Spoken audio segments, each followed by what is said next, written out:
কিয়ামতের দিন আব্দুল্লাহ ইবনে মাসউদের দুটো পা আল্লাহর দরবারে ওহদ পাহাড়ের চাইতে ওজন বেশি হয়ে যাবে।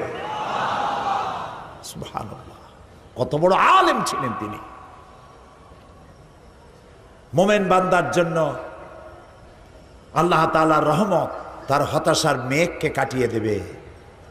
গুনাহ যারা আমরা করেছি, গুনাহ থেকে বাঁচার পথ কি? গুনাহ থেকে মাপ পাওয়ার পথ কি? নবীজি বলেছেন, আল্লাহ রাব্বুল আলামিন 3000 বছর ধরে জাহান্নামের আগুনকে উত্তপ্ত করেছে।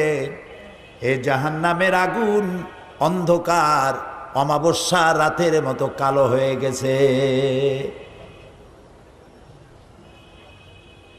এই জাহান্নামের আগুন যদি পৃথিবীর সব সমুদ্রের মহাসমুদ্রের পানি যদি ঢেলে দেওয়া হয়, জাহান্নামের আগুন নিভবে না।